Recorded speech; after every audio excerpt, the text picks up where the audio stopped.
It happened at 9:03 on a Monday morning. Your leadership style is too rigid for our culture, Victoria Lang announced, standing at the head of the conference room, like a substitute teacher trying too hard to command respect. She said it like a diagnosis, like a conclusion she'd been waiting to deliver since the day she first stepped into Iron Veil Robotic. Colin Drake didn't flinch. He didn't ask for clarification. He didn't glance around the table at the familiar faces, now locked in frozen expressions of discomfort. He simply closed the lid of his laptop with the same calm precision he'd once used to seal mission files in a command tent overseas. I understand, he said. 7 years. That's how long Colin had been operations director, long enough to turn a struggling regional supplier into a $12 million industry player. Long enough to remember when the shipping dock was just an open-air ramp and invoices were handwritten in triplicate. He had built the system that worked, not flashy, not trendy, but it delivered every single quarter. Now he was being dismissed, not in private, not even with a sliver of grace, but in front of every department head in the company. Victoria didn't sit. She stood with her arms crossed, flanked by 2 VPs she had brought in just 3 weeks ago. She wore a navy blazer that probably cost more than Colin's entire wardrobe. And she smiled the kind of rehearsed smile you give a reporter, not a colleague. "We're grateful for your service," she added, as if that was supposed to soften the blow. Colin stood up slowly, straightened the crease of his shirt, and nodded to no one in particular. "I'll be out within the hour." No one spoke. Not Josh from procurement, who'd once traveled across 3 states with him to salvage a deal. Not Michelle from finance, who'd called him at midnight during the 2023 supply chain collapse to ask how they'd keep production going. Not even Brian Cooper, his assistant, who now stared at the conference table like it might open up and swallow him whole. Colin walked out without a sound. Packing took 22 minutes. 1 box for personal items, a framed photo of his daughter from her college graduation, a hand-carved paperweight from a vendor in Ohio. A few pens he actually liked. Another for his binders, vendor contacts, logistics, models, freight cost forecasts, the internal skeleton of Iron Veil. No one asked for a handover. No one asked for copies. Victoria appeared at his door as he sealed the last box. "This isn't personal, Colin." She set her voice a register softer now that there wasn't an audience. "We just need someone with a more collaborative approach." Colin looked at her like a man who'd read the last chapter of a book she was still fumbling through. "The past 4 quarters speak for themselves," he replied. Victoria smiled, tight-lipped. "Numbers aren't everything." He didn't answer. There was nothing left to say. Outside, the January air cut through his coat like it had something to prove. Colin loaded the boxes into the trunk of his black sedan, started the engine, and drove. Not home, not yet. He kept going west past the city limits until the skyline gave way to frozen fields and the steel-gray flow of the Mississippi River. He pulled off at a quiet overlook and turned off the ignition. For the first time in 7 years, he had nowhere to be on a Monday afternoon. He leaned back in the driver's seat, exhaled, and said quietly to the windshield, "Congratulations on your freedom." His phone buzzed in the center console, then again and again. Texts, emails, missed calls. Word was spreading fast. He glanced down at the screen, once Brian, 2 vendors, and 1 name that made him pause. Thomas Franklin. He opened the message, heard what happened. Their loss. Let's have lunch. No agenda. Just 2 old guys complaining about the world. Colin stared at the words for a long time. Then he looked back out at the river. The surface was deceptively calm, but he knew better. Underneath, the current never stopped moving, just like him. The silence had cracked. Something was beginning. By Wednesday, the cracks began to show. Iron Veil's procurement inbox, once flowing with steady confirmations and routine check-ins, now filled with flagged messages and tentative subject lines. Delayed shipment. Midwest Precision. Unable to confirm new system access. Awaiting update on payment terms. No one dared say it aloud, but the question was etched between every line. Where's Colin Drake? Victoria Lang scanned her tablet with increasing irritation. Her posture was perfect as always, but her finger tapped against the screen with just a touch too much pressure. She hadn't anticipated resistance. Transition was always bumpy, she told herself. But these weren't mere bumps. They were fractured. By Thursday, the weekly ops meeting revealed 3 customer complaints about late deliveries. 2 vendors had sent updated quotes, 15% higher. Temporary inflationary pressure, her new head of procurement explained, glancing down when he spoke. Victoria waved it off. We just need to streamline the vendor onboarding. They'll adapt. But they didn't. On Friday morning, Victoria received a direct call from Valeri Components, one of their oldest and most critical suppliers. We're not comfortable proceeding with the new platform, the rep said firmly. We've worked exclusively through Colin for years. If he's not with the company, we'll need to revisit terms. Victoria's voice remained smooth. We're simply evolving toward a more modern procurement interface. Your cooperation is expected. Silence on the other end. Expected by whom the voice asked and then hung up. By noon, the email from Thomas Franklin hit her desk. Subject concerns over recent delays. Fwin Security. The content was concise. The last shipment had arrived 2 days late with documentation errors. Thomas requested a call to clarify expectations. Victoria did what she always did, assigned a director to handle it, and moved on. But Colin's absence wasn't just an empty chair in the org chart. It was a missing artery in the company's circulatory system. And slowly the extremities were going cold. Meanwhile, Colin sat across from Thomas at a quiet steakhouse downtown, watching steam rise from his coffee. You look like a man who expected this, Thomas said. I did, Colin replied. Not this fast, maybe, but I saw the trajectory. Thomas nodded. We've been seeing delays. Phone calls not returned, invoices bouncing between departments, and the kid they replaced you with. He snorted. He couldn't negotiate his way out of a paper bag. Colin smiled faintly, but didn't gloat. There was no satisfaction in watching something you built begin to crumble. Thomas cut into his steak. Listen, I'm not just here to complain. There's something else. A company called Wyson Bowworks, small operation now, but they're scaling fast, medical and lab automation. They need someone to overhaul their systems, someone who's done it before. Colin leaned back. That's not why I took this meeting. No, but it might be why I asked for it. Thomas pulled a folded paper from his jacket, a name and number. Julia Winters, CEO.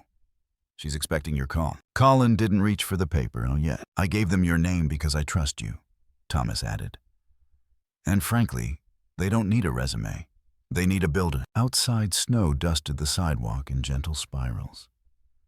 Colin stared past the window, silent for a long beat. Then he picked up the paper and tucked it into his coat. Back at Iron Vale, Victoria tried to assert control. She convened a rapid operations summit, her third of the week. PowerPoint decks, workflow diagrams, process improvement, jargon filled the air. But nobody addressed the real issue. Vendors were no longer responsive. Deliveries were sporadic. Pricing. Volatility was worsening. And still, Victoria insisted, this is a transition phase. Once they realize we're serious about scale and systems, they'll fall in line. Except they weren't. They were falling away. That evening, Colin sat in his home office. The lights were dim, and the glow from his monitor lit his face in sharp relief. He was reviewing old files, not to dwell, but to understand the system from the outside now. It was no longer his concern. But old habits die hard. He pulled out his notebook, the one he always carried on supplier visits. It held names. Birthdays, preferred freight partners, facility quirks. Even a note about a vendor whose child played cello, something Colin had remembered during a critical meeting that sealed a contract. Those details weren't data, they were trust. His phone buzzed. Harold Blackwell. The name lit up the screen like a matchstick in a dark hallway. Colin hesitated, then opened the message. What the hell were they thinking? Call me. Colin stared at the words. It had begun. Not the revenge. Not yet. But the recalibration. They had mistaken silence for surrender. But now the silence was stirring. Colin Drake never raised his voice. He never plotted behind anyone's back. But long ago, he'd made a choice most in corporate leadership found inconvenient. He wrote every vendor contract with annual renegotiation clauses and no automatic renewals. It wasn't sabotage, it was discipline. It was how he ensured both sides stayed invested in the relationship. If someone got lazy, they could lose the contract. If a vendor outgrew them or changed hands, he could walk away. It kept the system alive, honestly. And now that he was gone, Iron Veil was bleeding through every one of those clauses. The calls had started within a week of his departure, first from Valeri Components, then Midwest Precision. They didn't want to log into vendor portals. They didn't want to deal with new representatives who barely understood part numbers, let alone logistics. They wanted Colin. But Colin was no longer there. He was walking the production floor at Wyson Bowworks, clipboard in hand, listening to line supervisors describe workflow inefficiencies and bottlenecks. Julia Winters, CEO of Wyson, had given him one mandate: fix what's broken, then build what's missing. He could work with that. He'd done it before. By the end of his first week, he'd already mapped out their top 5 operational vulnerabilities and proposed a 90-day improvement plan. Vendor relations would be restructured, production timelines tightened, and inventory processes overhauled. And unlike Victoria, he didn't outsource trust. He built it face-to-face, handshake by handshake. Back at Iron Veil, Victoria was unraveling. 3 emergency meetings in 1 week. A dozen emails with urgent in the subject line. A growing silence from their long-standing suppliers. Her newest procurement officer, young, clean-cut, and hopelessly out of his depth, was now suggesting influencer-style outreach to repair vendor sentiment. The suggestion earned him a hard stare. But Victoria had a bigger problem.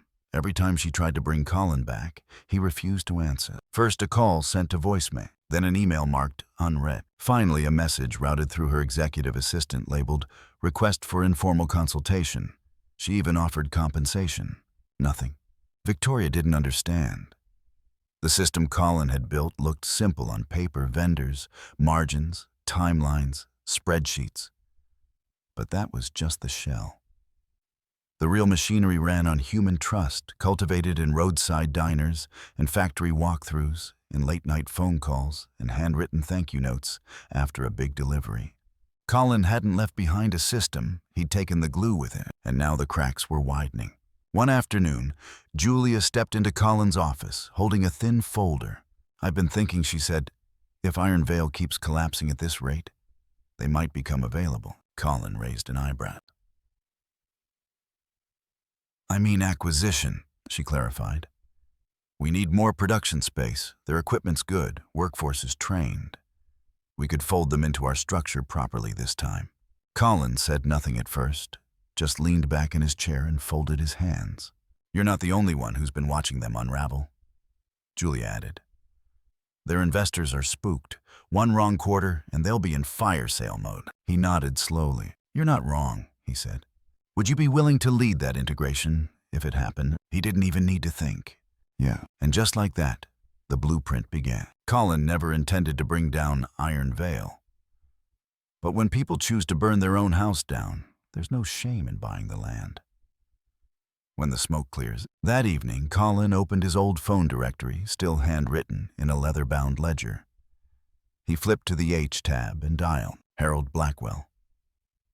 The voice on the other end barked, "Still hate voicemail. Still hate texting. Speak." Colin chuckled. "It's straight." A pause, then, Well, took you long enough. I sent that message days ago." I know Colin said I was waiting until I had something worth saying." Another pause, shorter this time. "Well, do you?" "I might," Colin said, "but first I need to ask, do you want to save the company you built? Or are you ready to watch them bury it with a glossy presentation and a handshake?" Harold didn't answer right away. When he finally spoke, the bravado was gone. "Tell me your plan." Colin exhaled. Wyson's expanding. Julia's open to acquisition. If Iron Veil's investors panic, they might sell at a loss to cut bait. We could fold it into our infrastructure, preserve jobs, salvage relationships, and rebuild it the way it should have been run. "With you in charge," Harold asked, but not with sarcasm, more like curiosity. Colin's voice was steady. "Only if you want it done right." Harold was quiet again, then grunted. You always were the long game, Drake. All right, I'm listening. The following week, Colin met quietly with Julie and her legal team. They began preliminary due diligence. Asset values, vendor obligations, lease agreements, employee contracts. Iron Veil was hemorrhaging money on failed procurement software and low vendor retention. Colin knew which assets were salvageable and which departments had already rotted through. Meanwhile, Brian, his former assistant, still working inside Iron Veil, was sending discreet updates. Valerie just walked. Midwest raised prices again. Fwynn, security is threatening to suspend orders. Victoria's calling emergency meetings daily. Nobody believes she can fix it. Colin never responded in writing. But he read everything. At Wyson, the momentum shifted. Colin held supplier meetings face-to-face again. He walked factory floors and invited suggestions from machinists and technicians. He reinstated performance bonuses tied to reliability metrics. Vendors responded. Orders stabilized, morale improved, and behind the scenes, Julia moved closer to making the acquisition offer official, but it would come through Harold. He would present himself as a former founder concerned about legacy, reaching out on behalf of a private group ready to invest. The real buyer, Wyson Bowworks, would remain nameless, at least until the timing was right. Late one night, Colin stood by the window of his office, looking out over the quiet lot of delivery trucks at rest. He held a mug of lukewarm coffee and thought of the Monday morning 3 months earlier when Victoria had stood in that conference room and dismissed him like a bad hire. Now every decision she made was unraveling in public view, and all Colin had done was step out of the way. No vengeance, no manipulation, just strategy, just quiet, patient consequence. His phone buzzed, a message from Julia. Harold says they're ready to talk. They want to avoid next quarter's damage. We move next week. Colin put down his coffee. The blueprint was complete. Now came the build. 3 months after being fired in front of the entire executive board, I walked back into Iron Veil's headquarters, not as an employee, not as a former director of operations, but as the man orchestrating their acquisition. This time, I wasn't carrying a laptop or a clipboard full of performance charts I didn't have to. I had something far heavier in my corner: authority. Harold met me in the lobby, his gray hair neatly combed, but his tie slightly loosened, like he wasn't trying too hard anymore. That was new. The man used to tighten his collar like it was armor. Now he just offered a quiet nod. They're expecting a buyer, he murmured. They don't know it's you. I adjusted my cufflinks. Let's make it memorable. Upstairs, the boardroom buzzed with the tension of money on the brink. Victoria sat at the head of the table, still immaculate, still defiant.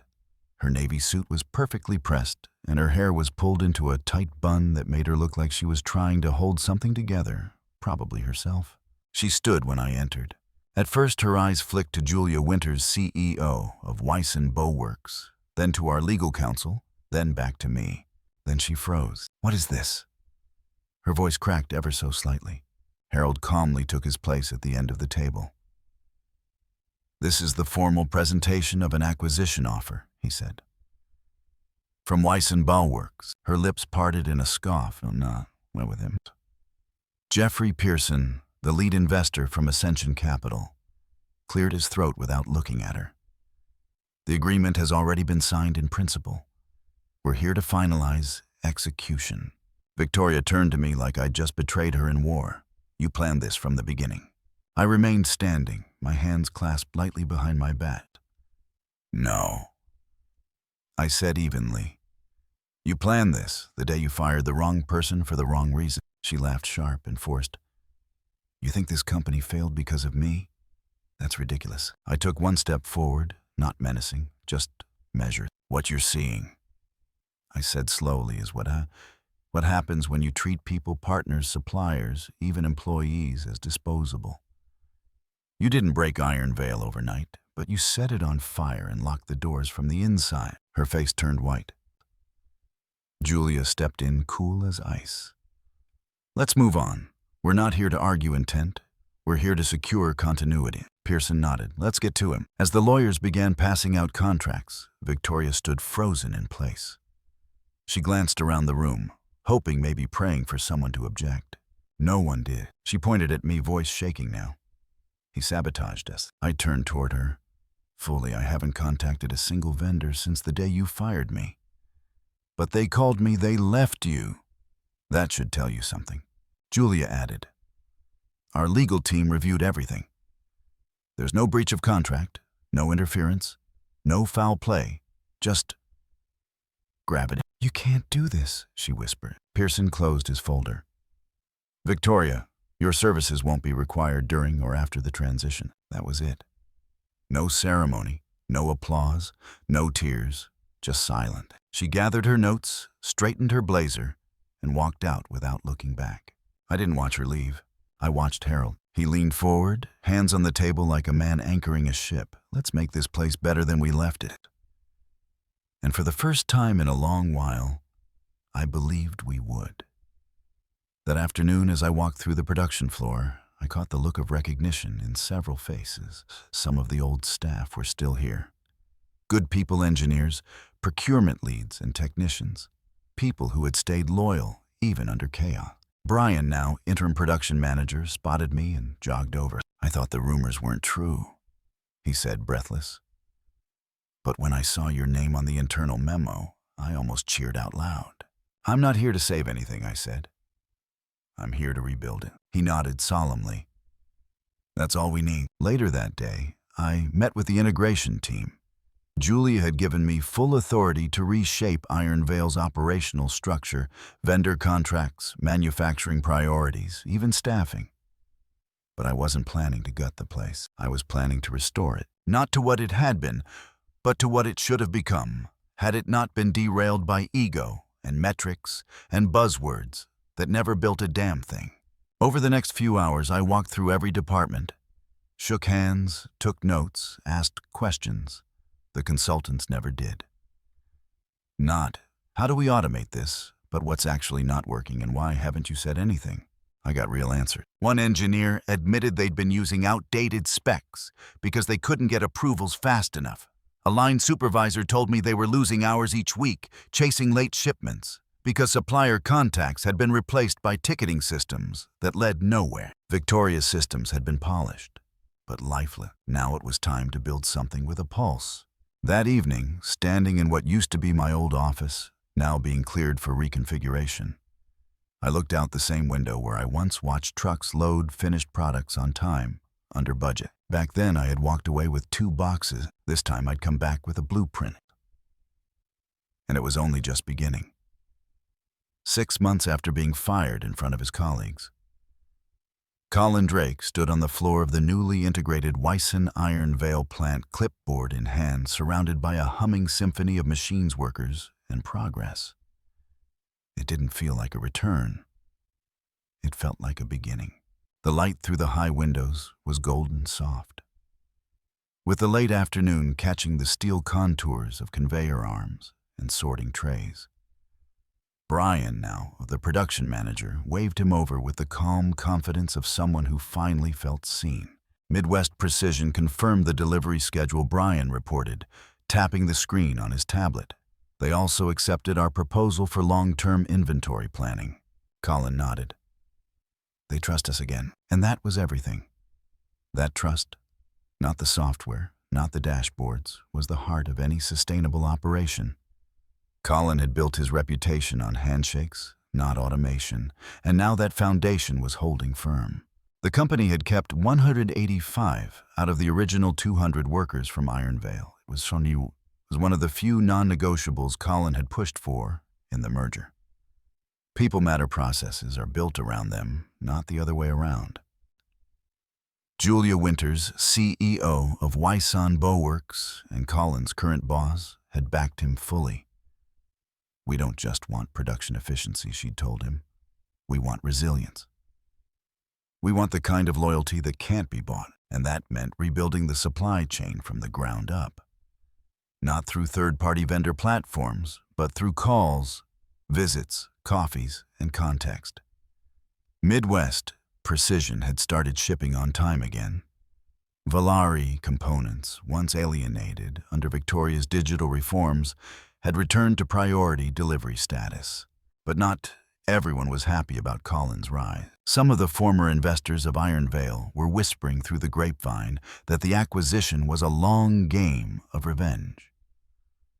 That Colin had burned bridges only to cross them again in a different suit, that it was all orchestrated. Colin had seen the articles.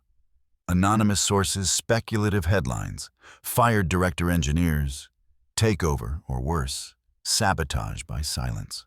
He said nothing, because he didn't need to. The numbers were speaking now. Wyson Iron Vale had posted its strongest quarter in 5 years. Retention was at a new high. Absenteeism was at a record low. More importantly, the people, the engineers, line workers, warehouse staff, smiled again when they punched in. They walked taller. Felwyn Security signed a 3-year supply contract with them. "We believe in this team," Thomas Franklin had said, "because this team remembers what partnership means." Even Midwest Precision had sent a handwritten note with their last shipment. "Thank you for bringing trust back." Colin kept that note in the drawer of his desk, between a pen he never used and a photograph of his old Iron Vale crew taken before Victoria ever showed up. He didn't need to argue with people trying to protect their egos. He was too busy protecting a legacy worth saving. One afternoon, Harold Blackwell knocked lightly on his office door. The old founder still wore his flannel shirts and work boots like armor, even as a part-time consultant. "Got a minute?" Colin gestured to the chair across from him, always. Harold placed his coffee down, and looked out the window into the plant. "You know," he said after a pause, "I built Iron Vale once, but you rebuilt it, and you did it better." Colin smiled, humbled. "I had help." "You had vision," Harold replied, "and grit, and the decency not to torch the place when you had every reason to." "That's rare." They sat in silence for a while. "The good kind, the earned kind." "People are going to keep talking," Harold finally said, "about why you came back, how this all went down.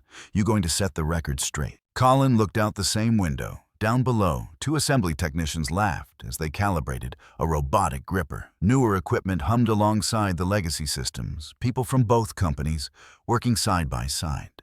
"No," Colin said quietly. "Let the work speak." Harold nodded slowly. "Fair enough." As the sun dipped lower across the parking lot, Colin leaned back in his chair, hands folded behind his head. It wasn't revenge, he said to no one in particular. It was restoration. Harold grinned. "Call it what you want. Either way, you built something worth keeping." And as the hum of industry filled the air, Colin thought not of his fall, nor his return, but of the bridge he had quietly built in between. Sometimes you don't need to fight the river. You just need to build a better bridge. Colin, Drake didn't seek revenge through noise or chaos. He let failure reveal itself while quietly rebuilding something stronger, rooted in trust and respect. His story reminds us that true value lies not in flashy titles or fast results, but in consistency, loyalty, and how we treat others. In a world obsessed with speed and automation, it's the human touch that builds the most lasting systems. Sometimes walking away isn't defeat. It's the start of a greater victory. If this story moved you, hit that like button, leave a comment sharing your thoughts, and subscribe to the channel for more real-life stories of resilience, quiet strength, and meaningful redemption, because sometimes silence speaks louder than anything else.